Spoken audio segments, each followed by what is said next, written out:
Hello and welcome to episode 390 of the official EstablishTheRun.com podcast. My name is Adam Levitan, as always joined by Evan Silva, and we are back for part two of man versus machine debate. Man, of course, Evan Silva, not a man, Michael Leone. Leone, how's it going? Hey, which one of us is climbing a mountain this summer? Okay. That's true. Me and Looney are planning to scale Mount Bierstadt at some point in late July. If we don't make it back alive, it was nice knowing you all. Anyways, Evan. Are you taking a rickshaw off the mountain? Paying someone to carry my bag. Yes, it's called glamping, I believe is the term. Glamour camping instead of just regular camping. But anyways, Evan, good afternoon.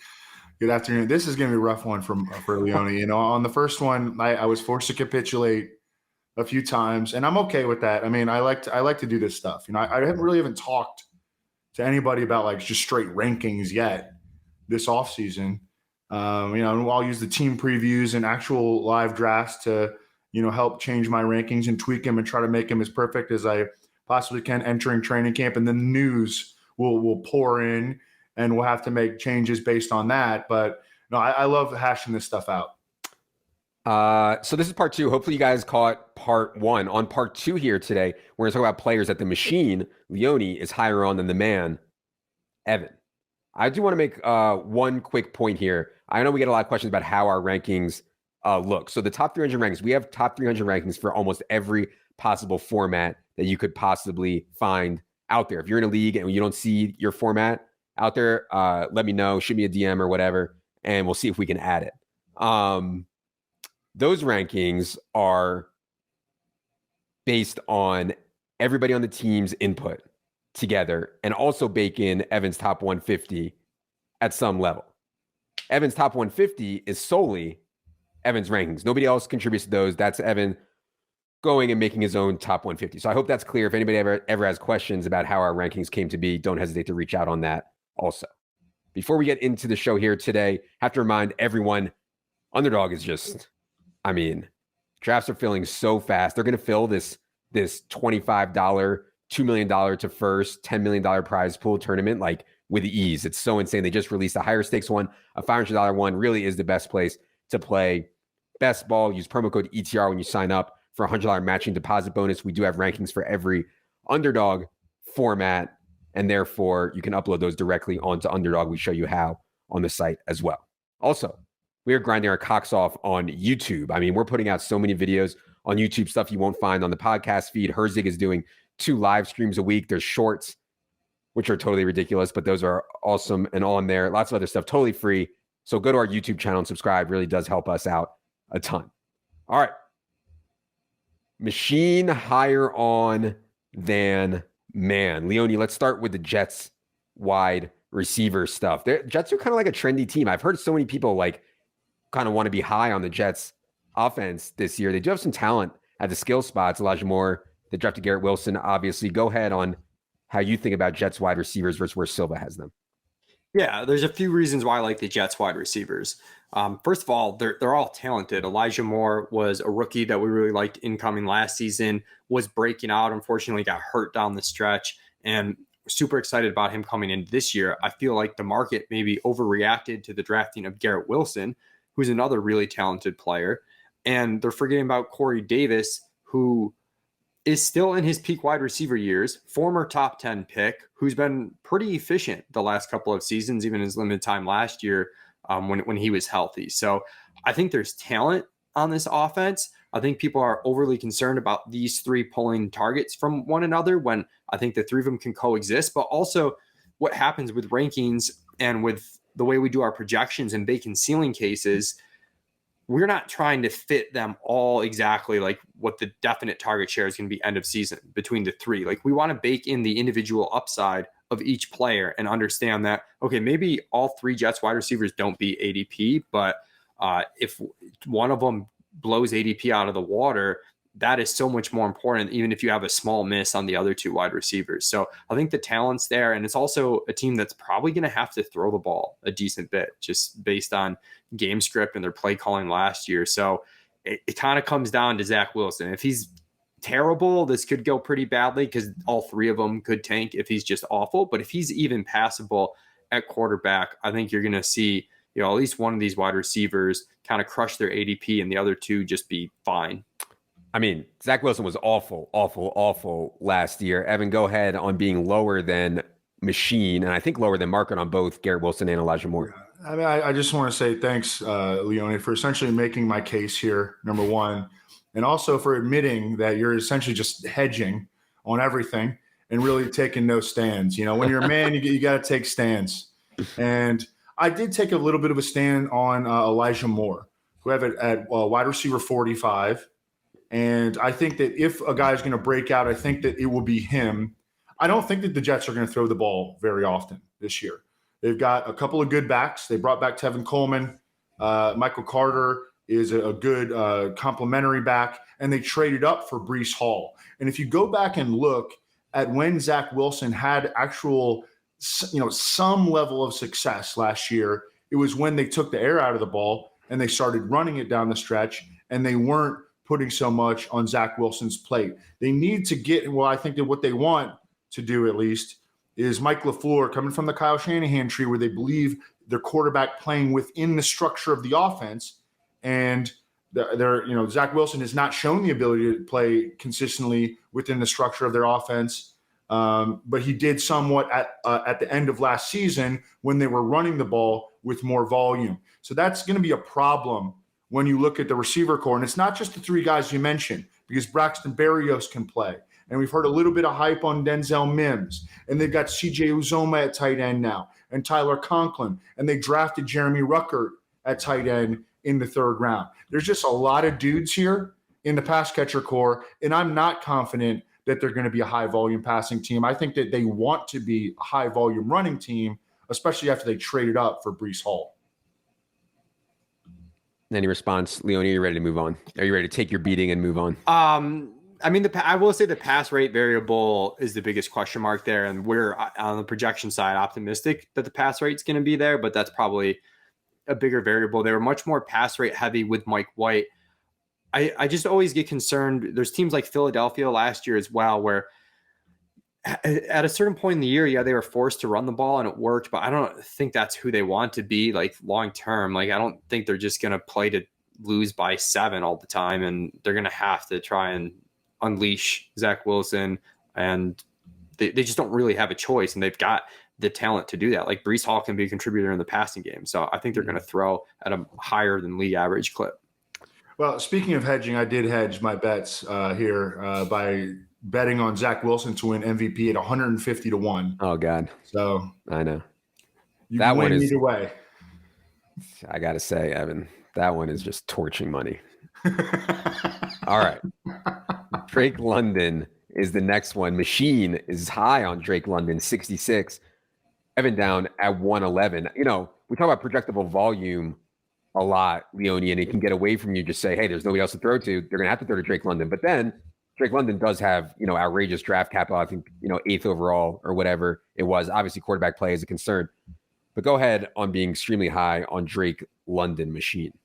Yeah, I get concerned with projectable volume when it's on guys that might not have the talent. This is our Dynasty wide receiver 1 for the incoming rookie class. He was the first wide receiver off the board in the NFL draft. Really strong draft capital. So when you combine the upside that just basically any rookie wide receiver that gets drafted super early has, with the fact that he's stepping into a situation where he's going to have to play a ton and be targeted frequently, I think the ceiling is pretty high here. I do have concerns over the Atlanta offense, but the target share should be so concentrated on Pitts in London that those guys should be fine, even if the offense as a whole isn't.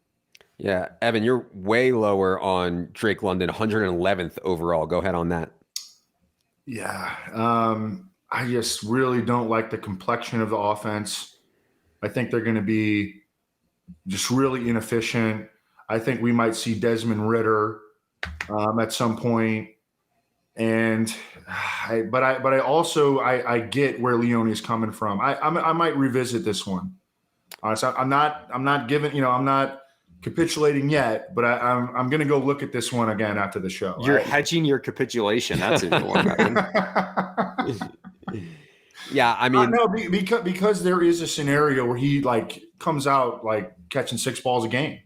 Yeah. I mean Yeah, that's we're like, and he's 80% after drop. like we did Brandon Cooks on the first part of this podcast, but even if you have Brandon Cooks on the low side, like I had him, we still have London ranked, after Brandon Cooks, after like some of the safer wide receivers where I think the wide receiver landscape's a little bit worse than it was last year. So you're going to give me 6th round, 7th round London. I'm pretty happy with that.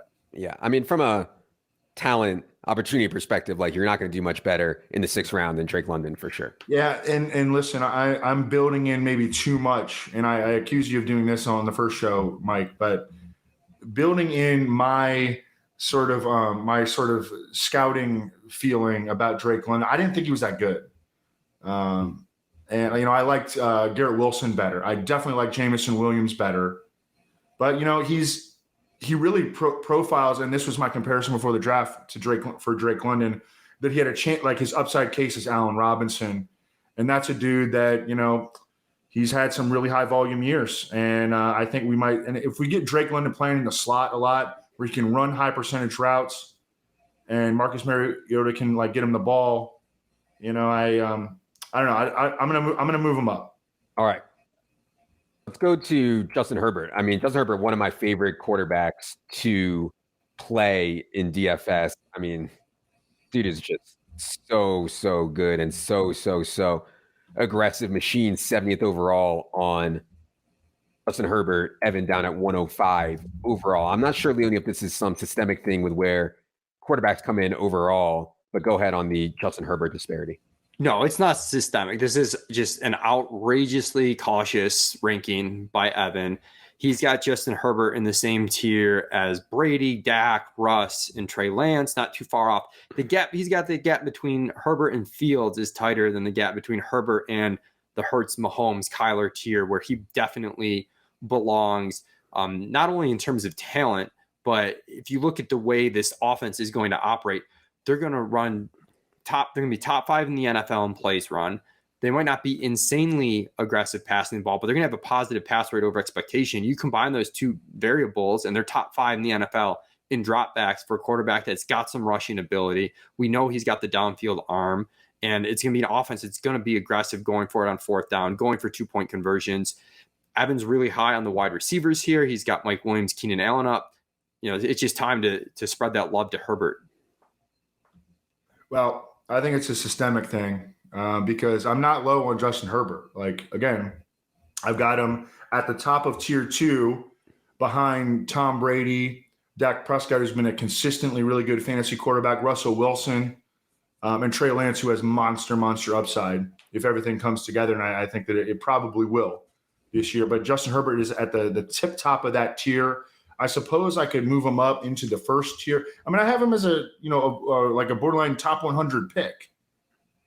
Yeah, you're not going to get him. You're not going to get him at all if you have him at 100. Well, I mean, yeah, but Leone's taking these quarterbacks way too early.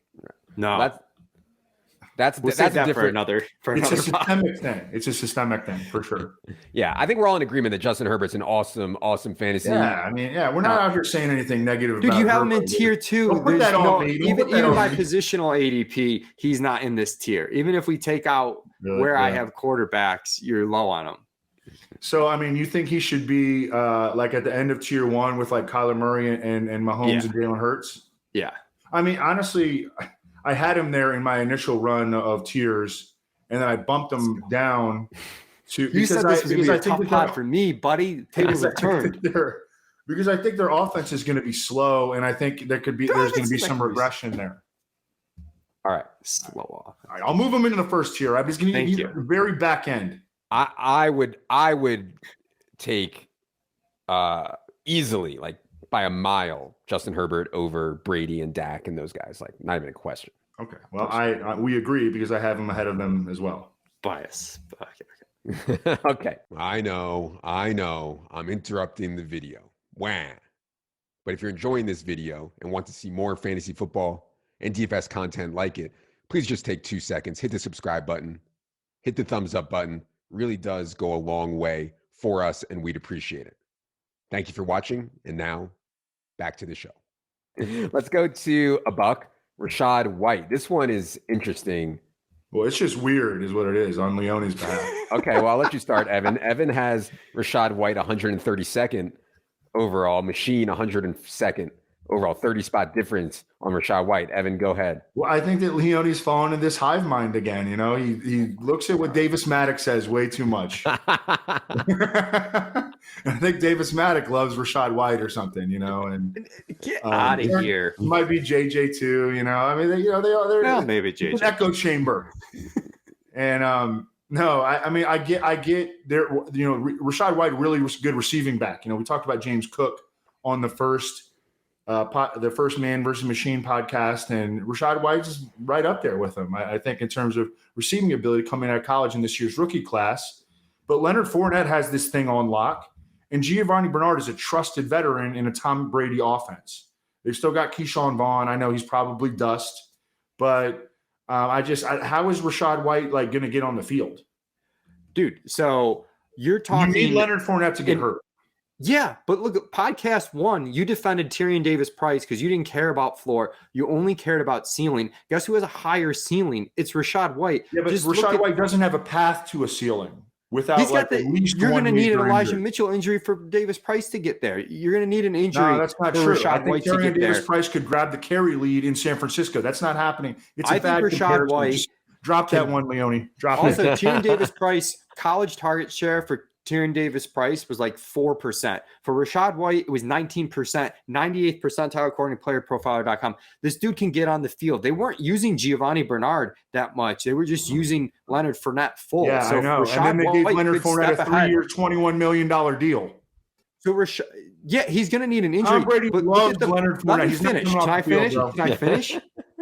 If you look at the playoff game, dude, freaking Keyshawn Vaughn and Giovanni Bernard each scored over 20 fantasy points. Fournette comes in next week, scored 35 fantasy points. This offense is the nuts for running back production. I'm higher than market on Leonard Fournette. I'm higher on market than Rashad White too, because if something happens to Leonard Fournette, there's nobody else that you'd rather have than Rashad White. He will completely break the season in fantasy.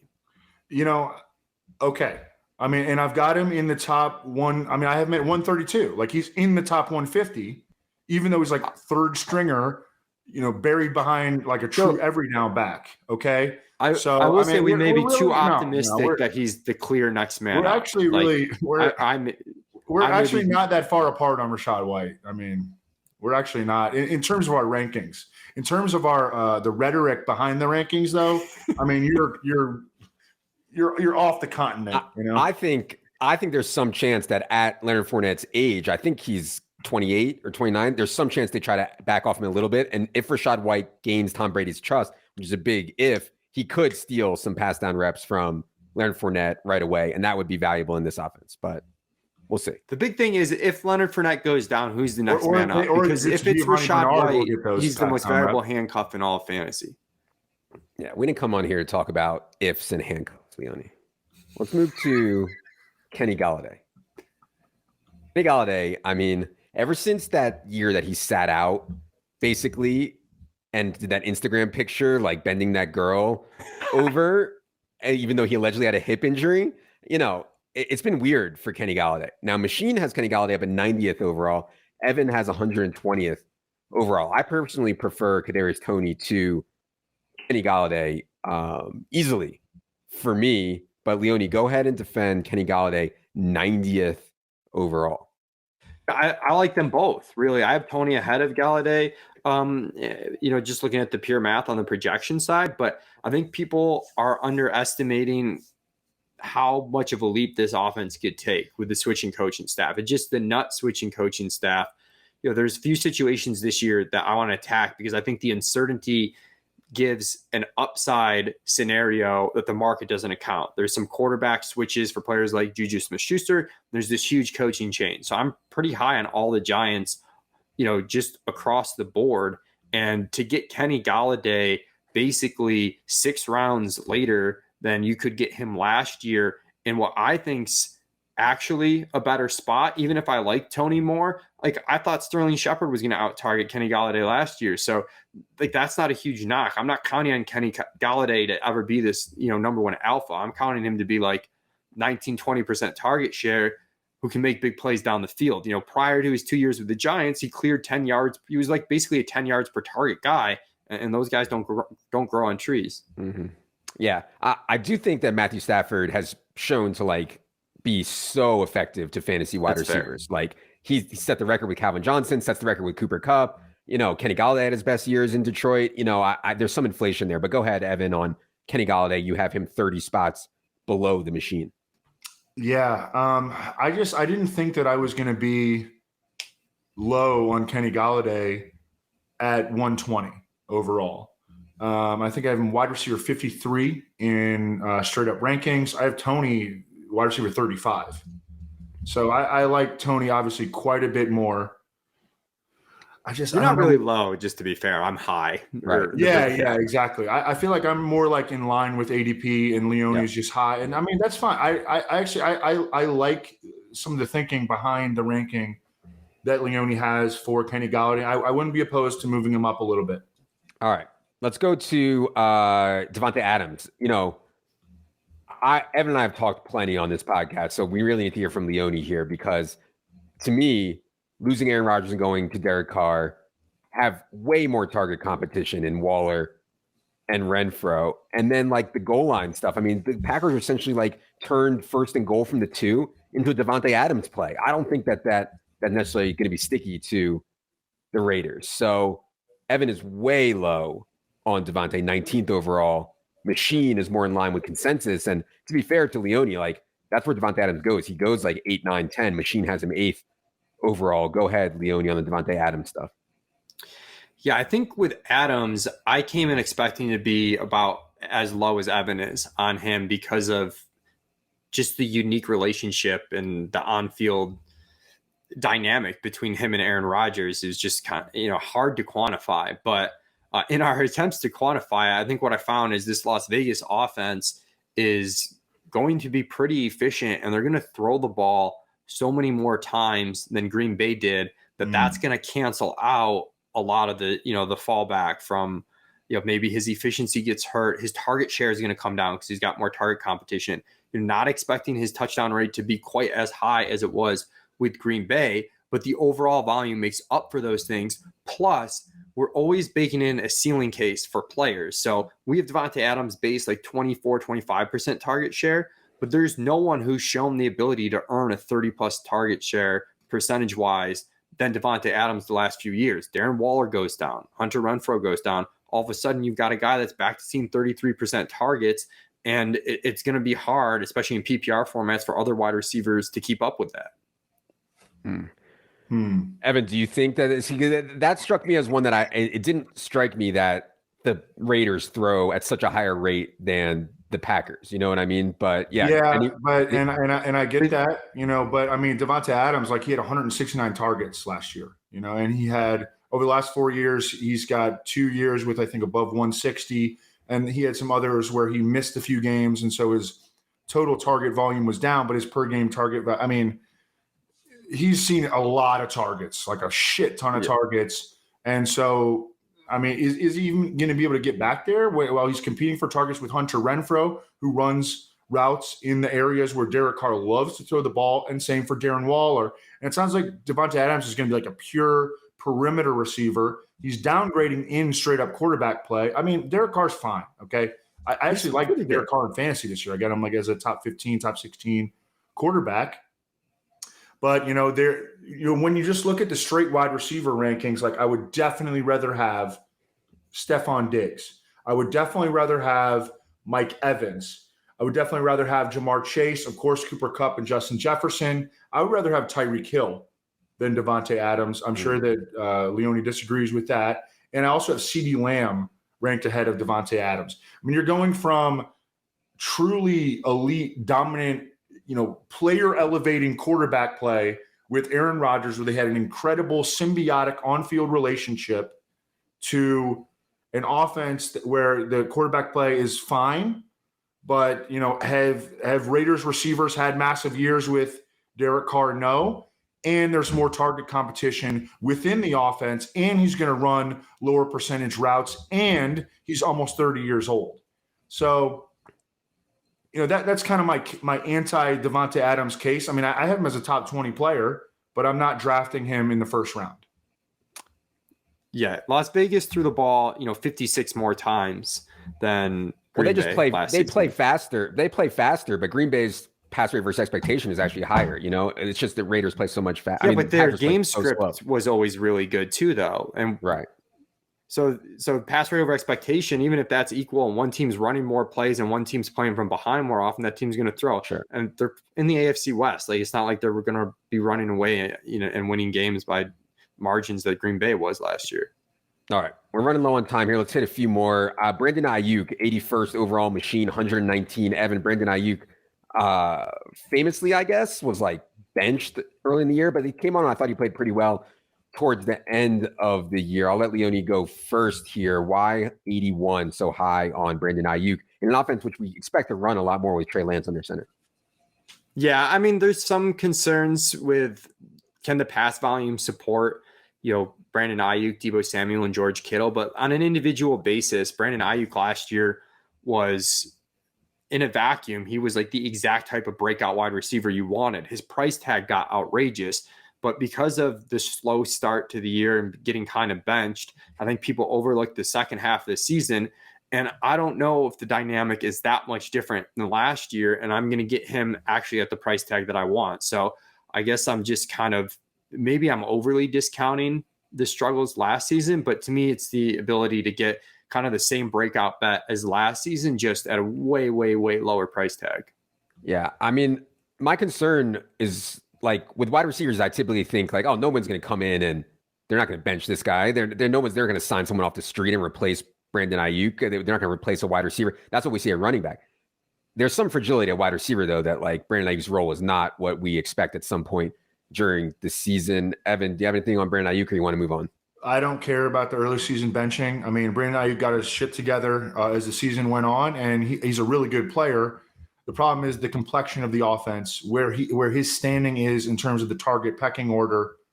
Deebo Samuel, George Kittle, they're going to run the piss out of the ball this year. I mean, especially until they get to the point where Kyle Shanahan can trust Trey Lance, which he didn't show very much trust in Trey Lance last year. Brandon Aiyuk is going to be a headache this year. I think he's going to pop up for some big games. They're going to be really hard to identify, but I think he's going to have some real shitty games too, where he gets like 3 targets. I think it's going to be, from a fantasy standpoint, when you're looking at the receivers in San Francisco, with the exception of Deebo, I think it's going to be a roller coaster. Let's go to TJ Hockenson, my Lions, our Lions, love the Lions. TJ Hockenson, machine 84th. Man 103. Hockenson was banged up for a lot of last year, and I thought disappointed at times last year, despite being in a spot where he could have or should have commanded a really high target share and didn't do it. So there's some concern there, but I do want to be high on Lions offense in general. Like, I hate that DeAndre Swift's ADP has climbed so much because I was loving getting DeAndre Swift in like round 3, but that's gone for now. Anyways, Evan, go ahead on being, it seems like low on TJ Hockenson, 103 overall. I didn't realize that I was going to be low on TJ Hockenson. It's because I have him below Dawson Knox right now, and I just love the Bills' offense. I really do. I think the Lions are going to have a really, really good running game, and Dawson Knox is like, the Bills are going to continue to throw the crap out of it. I don't know. I'm willing to move TJ Hockenson above Dawson Knox. TJ Hockenson won the motherfucking Mackey Award. I've always liked him as a player. There's more target competition in Detroit now. I don't know. Leone, talk me into moving up TJ Hockenson. He's a tough player to rank, definitely, because the efficiency for him has been pretty disappointing the first few seasons, but he's also, it's going to be his age 25 season, 4th year as a tight end. Sometimes it takes tight ends a little bit longer. And the fact that he has been able to earn volume, I think, is a really good sign. Like last season, he had games with 25% target share, 26%, 24%, 32%, 35%. And it was up and down and inconsistent, but there just aren't that many tight ends that even have that in their range of outcomes. And he's done it several times. I'm hopeful that even though the target competition has increased a little bit, that it might clear the way for some improved efficiency along the way, just because he'll have more help. on that offense. So I think for me, I think he should be right with Dalton Schultz, even though I know the Dallas offense is better. The quarterback play is better, but I think he's going to out-target Dalton Schultz. And I think those guys should be a little bit closer. But admittedly, I've had a tough time with the tight end position. Schultz, huh? I don't know about that. Yeah, we can talk more about Dalton Schultz. We haven't spent enough time on the Dallas stuff. We can do that on another podcast. Before we get out of here, I wanted to hit on a few that you agree on. Both Man and Machine agree on DJ Moore being higher than market on DJ Moore. Evan, I know we talked about this with Norris, but from a math perspective, Leone, the quarterback situation in Carolina is obviously a mess. You still come out higher than market on DJ Moore. Go ahead on that. Yeah, I mean, it's hard for the quarterback play to be any worse than it was last season. Maybe I'll regret saying that, but DJ Moore still turned out 1,157 yards. He cleared 1,150 for the third straight season. And I think at some point we hope to just get a little bit lucky with the touchdowns one year. He's scored 4 each of the past 3 seasons. We just get 1 year at him where we get 8 touchdowns instead of 4, and he looks like an absolute smash. I also think the wide receiver landscape's just a little bit weaker in this part of the draft than it was last year. So at the 3-4 turn, he's really been my go-to draft pick. Yep. One other one, Evan, that you guys both agree on is having Kyle Pitts behind Darren Waller. I don't think that's the consensus. I think the market is mostly going Pitts ahead of Waller. What do you think about comparing those two tight ends before we get out of here? Yeah, geez, Kyle Pitts had 1 touchdown last year. Yeah. But he had like over 1,000 yards, and I think 68 catches. Darren Waller has done it. More people are like underrating Darren Waller than it is they're overrating Kyle Pitts. Yeah. Well, that's my thing on Davante Adams. Like, you can't be high on Renfro and Waller and Adams. Like, that's just not happening. But you can, because it's going to be a situation. I think it's going to be a situation kind of like Cincy last year, where there's a lot of guys competing, but those are the only guys that I think are going to play. Like, I think you're going to have like such a huge percentage of the team's target share going to be those 3 guys. Like, it's going to be those 3 guys. Like, those 3 guys can combine for 75% of the team's targets. Yeah. Yeah, I don't know. I have Pitts and Waller right next to each other. So when you get to that point, you're just take whoever you like better. Yeah. All right. Hope you guys have enjoyed these man versus machine pods. If there's ever a disagreement and you want Evan and Leone to argue about it, let me know and I'll see if I can make it happen for you. Maybe some one-off man versus machine debates and stuff like that. But yeah, again, Evan's top 150. You want to know Evan's take? Head to the top 150. If you want the input from the entire team, head to the top 300 rankings that are out there for the entire site. I kind of like the way the system is set up. Hopefully it's working for you guys as well. 4. Oh, before we get out of here, if you guys are into hardcore thinking about fantasy in a way that is more macro, in a way that is more mathematical, Establish the Edge is your podcast. Evan and I are on here doing the alpha stuff, talking about players, structural advantages and stuff like that. We're going to talk about it sometimes on here, but for more of that and more math-based stuff, you can head to Establish the Edge, which is Leone's fantasy football podcast. Be sure you're following Leone at 2 hats, 1 mic. 4, Leone. 4, Evan. I am Adam. Good luck, everybody.